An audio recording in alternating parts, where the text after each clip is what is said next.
All right, here we go. Now we're into promotional series 2-1 teams. The first ones to kick us off are going to be KT and LNG. The winner of this best of three series is going to be playing on Thursday next week in elimination knockout games or games starting Thursday. We have one series Thursday, Friday, Saturday, and Sunday for the quarterfinals.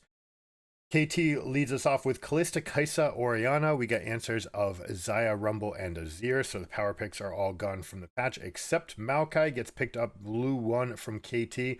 I think the prio on this champion is way too high. He does do some cool things for your team, but I don't think that he's the be-all and end-all. So we get the answer of Jarvan Aphelios to kick it off. Then we have Cassante Jace taking care of our solo lanes. We're going to play bot lane for later. And we have Nico to round it out, playing happily into the Jace. And also has the Pop Blossom as a good tool for Disengage. Not only that, but when Maokai ultimates, we also have Disengage champion. Jarvan can be played as a Disengage champion. So already we see how the Chinese team is looking at this game. We're going to let you come to us, and we're going to try to swallow you up, which makes it so bizarre, right? When you make it this obvious in the draft what your game plan is, that we're playing Disengage and you let them get Renata Glass. That absolutely should have been one of the bans going in here. Either way, it was missed. So now we get to play the premium split pusher on the patch, and we get to play the best Disengage support. So this is a huge loss in the draft from KT Rolster. I don't know what they're going for in this. Also, like, by pinching the support pool, they're thinking, all right, they have to pick first, therefore we'll get the correct answer, and that's just not what has to happen. They say, all right, we're fine with you, whatever you want to do. Renata's going to be okay in either case, but they end up going with it on R5, and they get Jax for themselves to be super happy about it. And going into the draft, you know that they haven't picked top lane. There's no way you're going to get support counterpick, so why are you pinching the pool? I don't think it's a good play. I think this is a miss. You wanted Alistar anyways. What you'd want to have is answers in case they go Alistar first. And that's not what we get here. So anyways, huge draft win for LNG. We'll see if this continues on into the game. All right, here we go. We're back on the Rift. Game 1, LNG versus KT. It's first game of their best of 3 series. Winning team will move on. Losing team will go into the 2-2 bracket to fight for their lives in a do or die series against one of the winners from the 1 and 2 bracket, excuse me. All right, early fan out starts, except for we have Renata Aphelios going a little bit deeper. No, that's actually Nico, as always, presenting to be as the AD carry. One of these days, after this becomes ingrained enough into us that it is always the AD carry, one day we're just going to have Aphelios show up here and Nico show up in the bot lane with some sort of kill pressure and see if they can go for a play early on. But it won't be this time. Renata Aphelios, double ranged lane, wants to take advantage of Alistar. We have not been seeing the Alistars play nearly aggressive enough in the game. You should be seeing some Q flashes to lead off. We haven't seen that. The stat profile on Alistar is that high. Still see this, just every single game getting poked out, stepping up. Aphelios doing a great job with the green gun here. You see him swapping into the green gun as he moves forward to get poke off. Jinx should be getting some of the poke back and should have the push available to themselves. I'm surprised that they're not using either of those tools, meaning Gala is just ripping aiming apart right now. Aiming does have the fleet footwork. Actually, they both do, so they'll be happy to just sustain their way back up through it. But really, this lane, since both junglers are on the top side of the map now, we're going to have rebounds coming down. We're going to have contest for Scuttle. So there's going to be a battle for prio going on in this lane. We'll see what ends up coming for it. Cassante versus Jax. Every time that Counter-Strike is up, he gets to play aggressively. Cassante just throwing spells, dashing back, as one is wont to do. It looks like Jinx wants to keep the lane here. The question will be whether or not they're trying to keep it here. Usually end up losing a couple CS to the turret in this sort of situation where you have this line of scrimmage being drawn. And this is one of the downsides to playing Alistar. It tends to get bullied a little bit. And you end up with this awkward situation where sometimes you have to give up some of your CS to go for it. I like how Hong was able to use the handshake to move Alistar over, keep him from being able to share gold on his relic shield. He does have dematerializer, so he still has that available, but they're going to save that for the moments where they actually want to control waves and maybe make a push go in a little bit faster than normal. Now we have Jarvan with the full top to bottom clear. Maokai with a very bizarre clear here, going 1-2, skipping wolves, coming back over. This means he's still going to be level 3 as he finishes 6 camps. You're not generally supposed to skip this wolf camp. Yeah, it's the worst camp in the game, but still you need to get it to get to level 4. This means that because Jarvan had wards on him, seeing him at Raptors, he will have this scuttle, which means he's got a 2 camp advantage, and he's already in position for the Raptor because he knows it's respawning in 10 seconds. Right? You take this camp at around 140, 145. That means that you're looking at a 355 to 60 respawn, depending on whether or not they use their smite, right? And so there he is. Jarvan comes in, collects it for himself. So LNG shooting out to a lead to start this game, getting the push. Jinx missing last hit under turret. The fact that Maokai's down a camp. Now he's finally going for his recall. Now he's down 2 camps. He doesn't have a Raptor camp to fall back on, and his Krugs are gone. So now his only choice is to go these 3 camps next, and Jarvan can just race straight over to the scuttle. So this is a huge, huge jungle diff right now. And it seems like KT just has a bizarre plan going into the game. Like they this jungle path doesn't align with any script that I can think of or that I know of. Except this one, I suppose, right? Like, we're going to do something completely random so that we have a timer for a gank here using a flash auto, but Aphelios still ends up getting, or sorry, flash Q. Aphelios still ends up getting the trade back for him in a co-lane versus refillable potion at that, right? So he's still sitting there with this potion and a kill and 10 CS in the lead. Gala is going to be in position to hard carry this game. Jarvan already gets that next camp. Maokai picks up the 2 Western Quadrant camps. He's going to be a little bit delayed. He might have an idea of when Jarvan took his camp since he knows, right, that same window. So he's anticipating right around 4 is when it got taken down. So he's going to be looking for it at 6:15. We'll see whether or not we get presence. 6:15 kind of coincides to some of the plays that start at 6:30, where you can go like push, push, push, going across the map, or you can go for the 6:30 wave around 6:40, help to push here, push this, create a swap that goes to Rift Herald. So we'll see if they opt to go for any of those with his timer being there at the Raptors for 6:15. All right, Maokai Jace showing the power of what Maokai can do with Flash. Doesn't have Hex Flash available, so he won't be doing any more of those. Probably means that he's got Relentless Hunter and Zombie Ward, if not the Green Tree. Yeah, definitely not in the Blue Tree. Has the boots available. This is something Maokai's want, right? Any jungler that you want early pressure on, even though magical footwear is and tends to be the highest winning scope of runes that you can get from the jungle. If you are an early game champion, you need to get ganks off, and you have a good kit for getting ganks. Absolutely, you want to go get boots. Boots also can equal clear speed to some extent, right? The ability to move around the jungle quickly can increase your ability to clear those camps, and Maokai's not really gated by anything else, right? So he's going to go get those boots, move around the jungle, get stuff done often. Now, the constant push in bot lane, the fact that Nico will always have a free push whenever she wants it from mid using her E and Q, that they get the dragon for themselves. Now we're looking at Rift Herald spawning in 1 minute. So 7 minute right here. This would have been a great time to recall. Jinx was starting to hover it. Sees that that they come back to lane. Perhaps wanted to match recall for recall. If Aphelios were to go back, you wanted to make sure that you're matching items, so that you're not just losing. But now you're stuck here, all right? So they absolutely should have recalled and moved over to Rift Herald. Now they're stuck in this losing position where now every play works for LNG, right? They can choose to go over with Renata and contest for Herald. They can leave Aphelios in the 1v1. They can stay with 2 people and just keep people pinned to this turret, since Aphelios will just balloon his lead otherwise.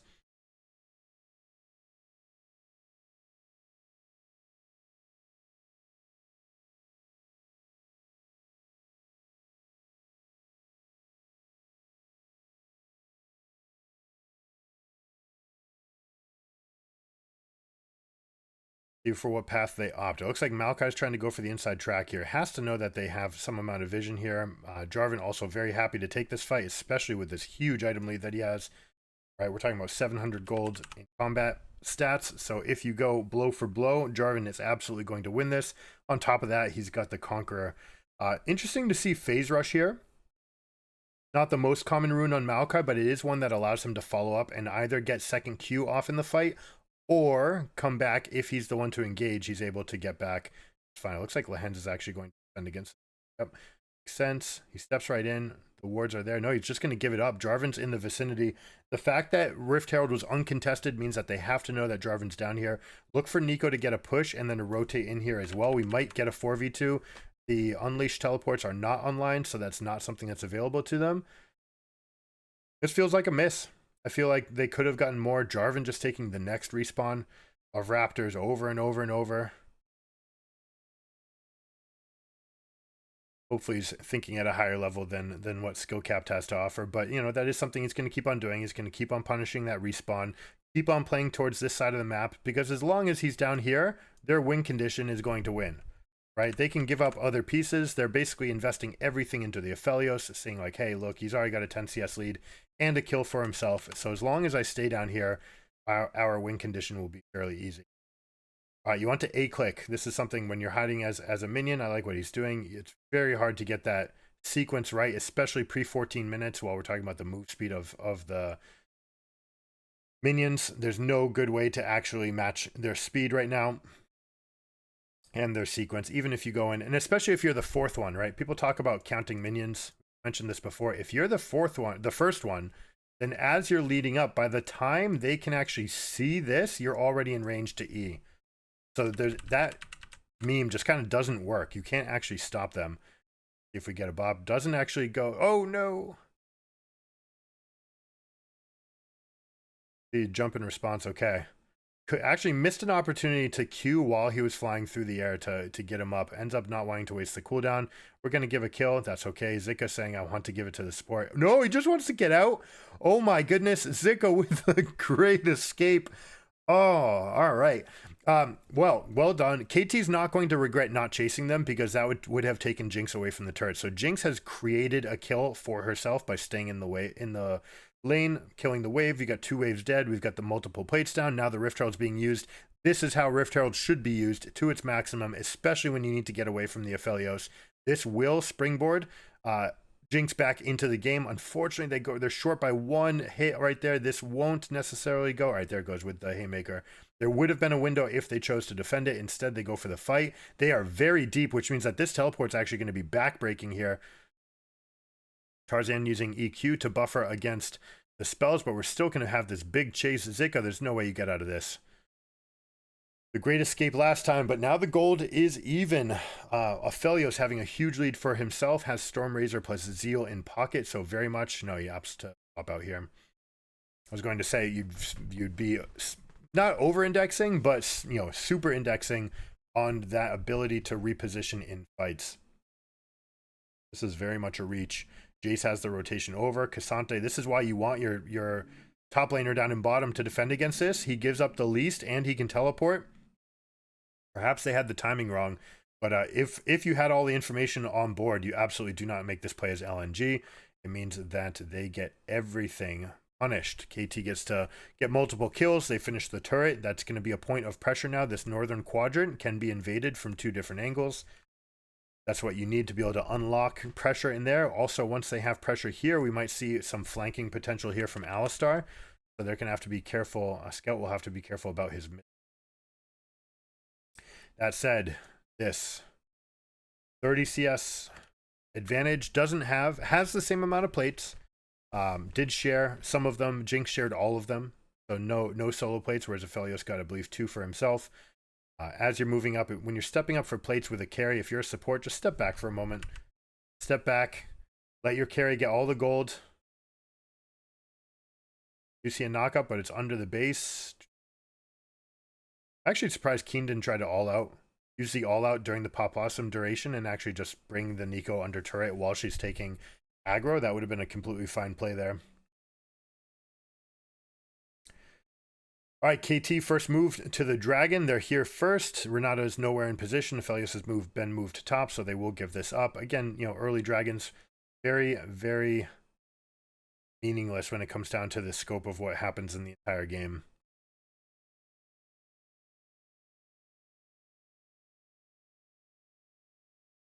Aphelios gets access to more top lane plates, so they're really moving him around. This is something you can do whenever you are huge as an AD carry and you kill this turret early. You should absolutely come top, move on over, go on, get as many plates up in the top lane as you can. They're going to have the push here as well. K'Sante cannot stop double range champions. We're going to have the push. Expect to see Nico push and rejoin, and expect Jarvan to come and shadow so that they can get the maximum here. Apparently the call is off. They say, no, let's rotate again. We're going to try to pincer them, catch them while they move here. We're moving here, trying to stay a step ahead. It does mean that they're leaving plates out in the open, unclaimed. I see the benefit, right? The benefit is all 4 people get to take their tempo shot. They go back to the base, they get their shop in, and now they get to go back on the map together with some amount of strength. 4 extra plates in tow, so they have all that extra gold available to them. And again, most of it was on Aphelios, so he's going to be looking very, very strong. Now, as we get to the mid game, we can start looking at the team shape, right? We already talked about it in the draft, how we have jump in, potentially flank, but usually front line. Sometimes you have Maokai to be the flank. Jace is going to have to be off to the side, right? So if we have like this formation where you hit this front line with 2 like epaulettes, then you have someone like Jace shooting off from this kind of angle, and then Jinx is just going to hide in behind the lines.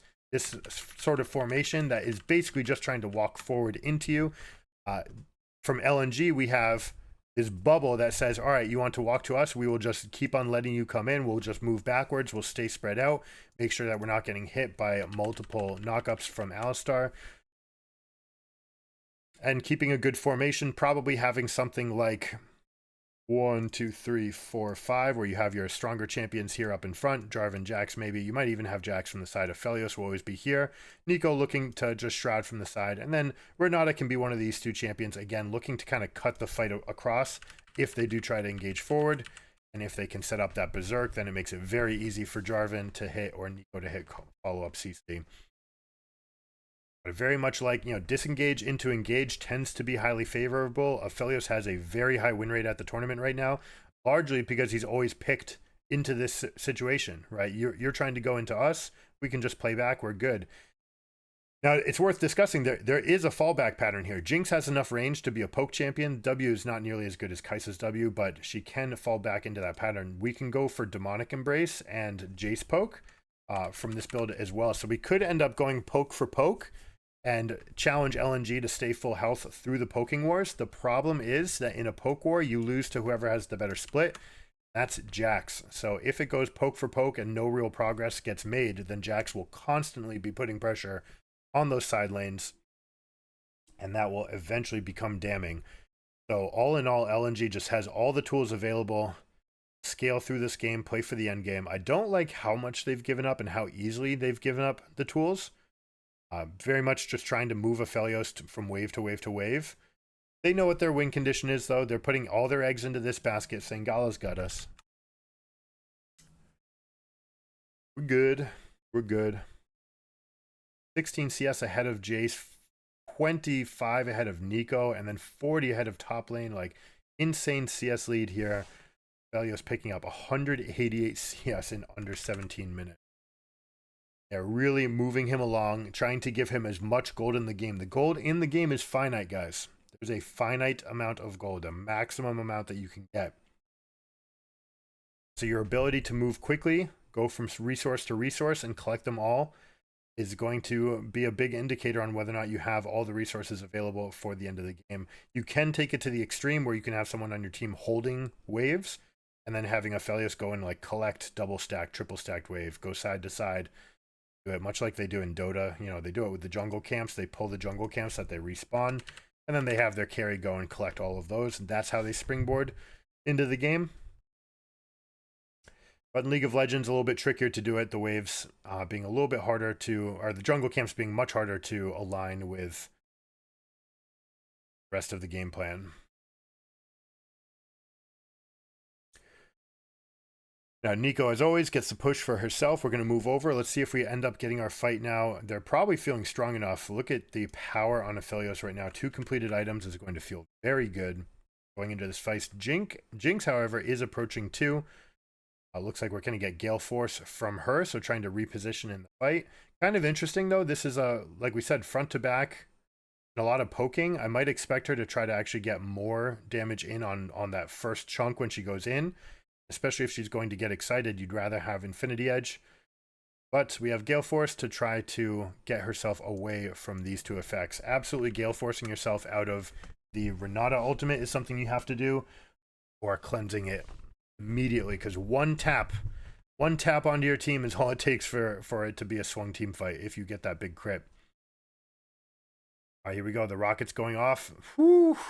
Maokai steals it, combines it with the arrival there. Renata ult being used as well.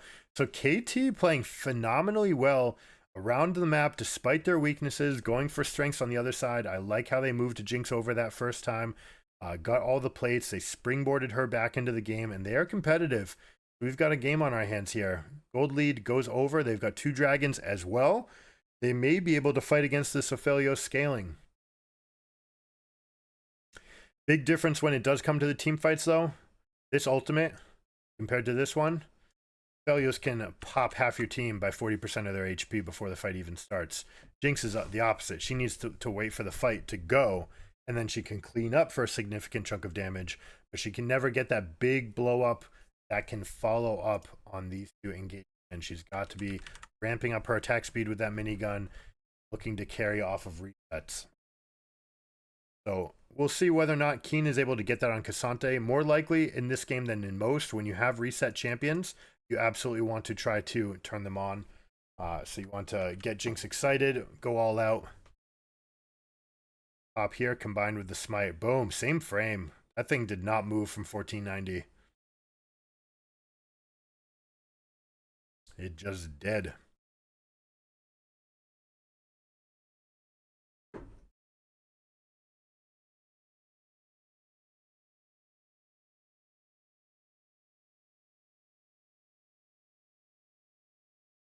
All right, we're approaching the Baron stages.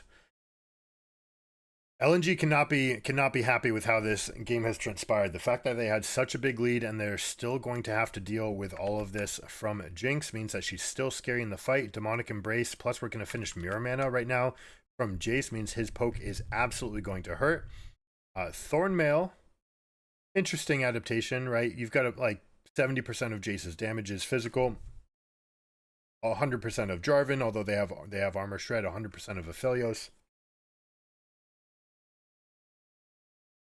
The Thornmail and stacking armor in general seems fine, but frankly, I would have assumed it would have been Randuin's Omen, not the Thornmail, because the healing's not that big a part of what they're doing, right? We don't have heals anywhere. We have Divine Sunderer, Baby Legend, Bloodline to go along with Fleet Footwork. It's very small sources. You know what, actually, Board Drinker, we're starting to get into a couple. Might even have Font of Life from Renata.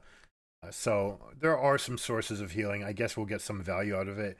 It is not made for the stats, though. If you want the stats, you want Randuin's Omen, especially since you're playing this. The fight's off. Nico's got the stopwatch for herself. Important tool for being able to get out. Aiming does get the flash off. Zika going forward, but he's going to get peeled, so he should die here. Under the turret means they're going to get popped. They're trying to give the kill over to Jinx. They do get excited. They trade the turret, so Zika's life is not spent in vain. But AT's going to be very happy right here. 5 versus 4. We'll see if they set up for the dragon. They've got all these saplings in play too, right? Like all the saplings from Maokai can go litter the entire area. The Hens will have a very good avenue for all of his trades. They're actually starting it right away. Okay, this is going to come down to execution. Let's look at the battle lines.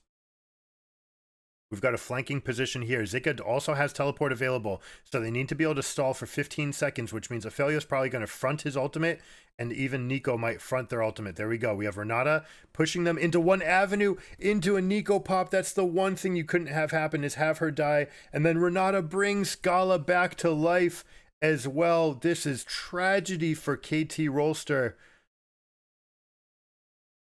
You need to plan for this. You need to plan for exactly what kind of angles could be going, but props for them dropping this ward. Nico able to get the flank. You see that Renata was here, so she threw the Berserk across the Baron pit. It is the singular best spell in the game, into the pits. What makes her so powerful for these scaling comps, you can just wait for that right fight when it's time. And, you know, in part of this had to do with tools, right? Aiming has no flash available, was also at half health, right? So they're slowly taking up with with just Legend Bloodline and Fleet Work. It doesn't even look like they have Bloodline, so it might just be Fleet Footwork that's ticking them up. Also not jittering, so we see Hong with a really good position here, moving back right as they go forward. That allows Nico to take advantage of your position. She knows where you're going to be. You have no flash, and she knows that you're dodging to the side. So we get that flank, goes in and pops the Jinx. KT is going to be kicking themselves for that one. Now they're down in gold, down. They didn't actually lose the Baron buff. So they have that still on the table. But now they can't be happy about any sort of situation. LNG should answer this dragon by going Baron. That's what they do. See if anyone just stands here, allows Jax to go over the top. Are we going to get a protracted siege here? The siege always favors the Maokai Jace. You see how they go over. Maokai stays with Jinx long enough to make sure that Jinx is staying at full health. Also, you want her to get excited so she can get here quickly. We see good peel to lead us off. Jace should be able to do a big chunk of damage, but the Pop Blossom is huge once again. All out is not enough. We see all of these abilities being crunched into one position, but aiming only dealing damage for the first time in the fight right now means that they're going, here we go, kill the clone, get excited again. No, that was actually the real one. Well played. They're going for the push forward. Good job by KT. I really love what they did. They kept the demonic embrace plus the Jinx here. You get excited, you get to move over. Maokai and Jinx also have the longest range abilities to influence the fight. Look at the positioning in the battle lines. Scout's actually in position trying to be a Aphelios here. Aphelios being, oh, look at it. He hasn't dealt any damage yet. None. There you go. First attack happens. Now he flashes away. Finally gets to deal any amount of damage in that fight. That's the difference, right? When you are able to shut down their carry, yours can rip into them, theirs can't rip into you. That's the difference in the fight. That's the amount.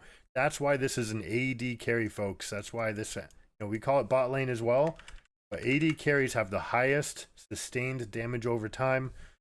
You're playing out these fights that can last, 6 to 15 seconds. That damage is everything.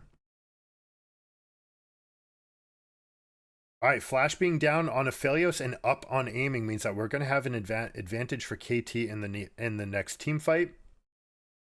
All ultimates actually being available over here. Aphelios will be coming up soon. I'm surprised that they're taking this line. We're going to have to be super careful if you're Gala. Expect him to try to get a good position for himself. We're going to see this position with Gala right here. Or put him all the way in the back of the pit, although he definitely can't dodge. Look at this. We've got proactive damage. Renata throwing the ult across. We need to take this fight now. You have to take them while they're debuffed. You have to play it. Aiming is not dealing any damage in the fight. 1 auto attack, 2 auto attacks, a W, a 3rd auto. All right, there we go. We finally deal a little bit more, but now the formation is completely off. Gala was able to stack her chakram. Jax jumps into the fight. They pop aiming. And another disaster. LNG, Chinese teams, team fighting, guys. Just so clean. You see how Gala positioned themselves, right? You go around this little bend, make it so you can go either side. As the fight's breaking out, you can go and chase. The fight goes forward. Anytime that the fight goes forward, it'll favor your AD carry as long as they're continuing to keep up with the pace. It looks like we're actually going to get an end, right? Yeah, we got 20 seconds left on a couple timers. Maokai's coming up shortly. 2 other people are going, so they may just go for permanent base structural damage here. You could go for the 2 turrets or go for 1 turret and then some, but you have to back off now. Using the clone beautifully to block the QE from Jace, the accelerated shock blast, means that they get out unscathed. That had hit Hong, that would have been lethal, but no dice just yet. Jinx very much scaling on the attack speed here, going for rapid fire cannon. Let's look at the fight. See how Gala doesn't get hit by anything yet? Stacking up the green-white guns, perfect guns for this sort of situation.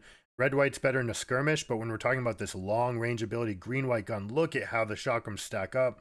They just rip through Maokai. I believe that's through Radiant Virtue as well.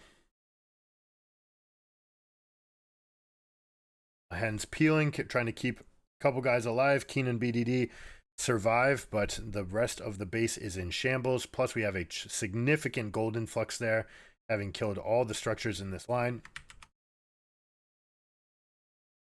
The LNG will go about their end game scenario. We're probably going to see Jax pick up 2 waves here, then rejoin, try to escort these supers in while we have 4 pushing down in the bot lane. Once you have these adjacent pushes, then you'll be able to go. They may say that the super is already strong enough on its own, and we will take our time positioning, let the super trickle its way in, and actually go for a top full 104 split push that we don't get to see very often, but a very effective way to go about this end of the game.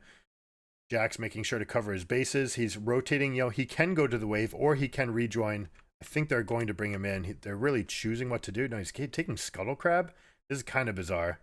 You're relinquishing your pushing pressure here, and you're just losing a lot of pressure across the map.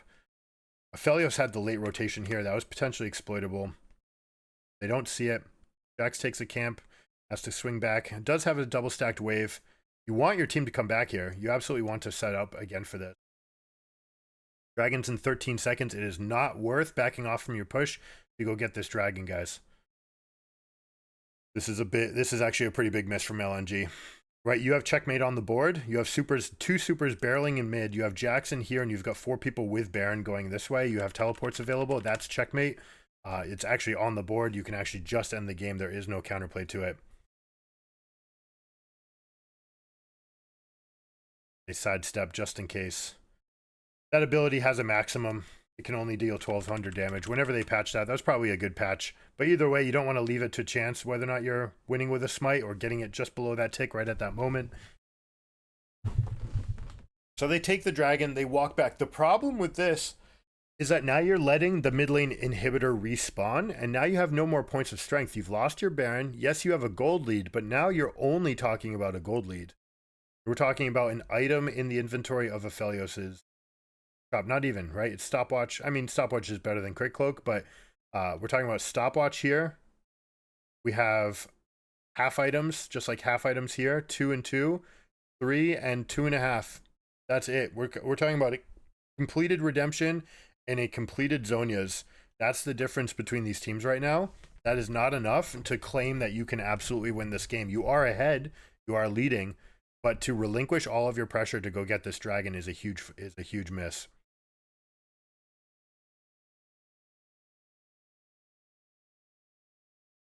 So let's see what they're trying to go with. This is something that we can try to beat. AT will be back in the game. They're thankful to have a chance to move again. This is like a chess game where a combination for checkmate is on the board, and instead you say, let me go capture that rook. You're like, yeah, that's probably really far ahead, but now there's counterplay. Like, there's a moment where they come back on the map, and there's a chance that they can create pressure somewhere, right? The fact that you're spending a move there and a move back means that you're losing all the tempo that you have in the direction of that spot. And we see that this is the final super. No more supers in mid means that we're going to be able to fight through. If you are KT, you absolutely want to fight for mid lane prio all day long. You have to make sure to play inside out, right? From here, you can fan out to the sides. If it's near dragon, you're going to try to fan over this way, try to get this triangle of vision to protect yourself for the pit. Same thing is true up here. Try to get yourself this angle of vision. Now Jax is going to try to deny that by constantly keeping waves more pushed in. Level 17 to 16, and he's up a half item, means he's very comfortable against Cassante. Cassante, realizing potentially the error of the ways, grabbing this Thorn Marrow, finally comes over for Randuin's. Randuin's will be a big deal for keeping him healthier in these fights. That Thorn Mail is just not enough. All right, flash down from Hung. That is one tool available. All right, this at level 11 is when we start seeing R flashes from Renata. Pre-level 11, the spell doesn't have enough effect to want to use your flash for it. But starting at level 11, we have that extra, what is it, 3/4 of a second of the debuff. Means that you can reposition, but that will just not be in the cards right now for about 4 minutes. Not be able to see Renata with any R flashes. Jax moving up in no, we have Nico. That's got to be Nico. Oh, is this Nico? That's the Nico. Okay. Constantly asking questions, right? Nico just changing bodies. Alistar jumping ahead. They find a bit of an engage, but it is into the red gun of there. So we start the fight off with red. They end up getting a pick onto Jarvan, but they turn one back. Maokai going here. The white gun is stacking. He had red, white with green, white behind it. This is not when you want to fight Aphelios. That is literally the perfect sequence that he can have right there. Gets the upfront with the healing, means he's back above full health, and he has the green-white guns as the fight evolves into a long-range battle. And we just see Aphelios diff. You want to go into that end game? They put all the resources into him. Still 30 CS above the tempo, right? Almost 11 CS per minute this game, with 6 kills. Going to finish his Guardian Angel here, surely. And they're going to try to walk it in. You see this red, white gun, boom. You keep just enough bullets, boom, shot, shot, shot. Get the bullets out, then you spray out. The Renata ultimate is there, enough to split the fight, move it to the left. Very easy for Gala. You also see this control ward. This is such a massive portion of this fight. When your team maintains vision and theirs does not, it means that your carry gets to continue hitting them. This red ward right there, we see it time after time again. You cannot have a fight without the vision in the bushes that the fight is around. If you are KT, you absolutely need to find a way to drop that control ward in there as you're playing. Often this is why we coach our AD carries to carry one control ward in the late game. Obviously you can't once you're on full build. But up until that stage, you just need that one ward to go into the bush so that you can continue hitting them. And you know that if the fight continues and they move to the other side of the bush, they lose vision of you. And then you just have a completely one-sided fight, at least from your POV, which is exactly what we got from Belios. So Baron in hand, no inhibitor down. No inhibitor down means that we're going to have this 1-4 split. I expect them to go for both of these structures before tailing back to the dragon. Once both structures are done, then they can go and bring 5 people up into the top lane, or they might go 1 here and 4 here, trying to stop any of the counterplay. I don't like that Jace was the one that pushed and then came back. You'd normally want that to be Cassante. So you have a little bit more pressure. Jace can kind of just rip into them with as many spells as he can. You've got the poke available. Because right now, all Keen is doing is he's just keeping the same distance these guys would be doing anyways. He's just standing between where the team would be looking. Now look at the formation. Nice wide spread here. Keen standing in front. You've got 2 pivots from the 2 guys that could flank. He sees an angle to maybe go for this. They get the all-out. They get continued knock-up. Gala's trying to survive. He does have the Guardian Angel, though, doesn't he? So he still has that buff. Even if you get that kill, your whole team is dead, and you will not be able to get it. But the red gun means that he comes all the way back up anyways. He's actually heal tanking against this turret. Belios scary, guys. Pretty scary. Got the game in hand. That is game 1. Well played.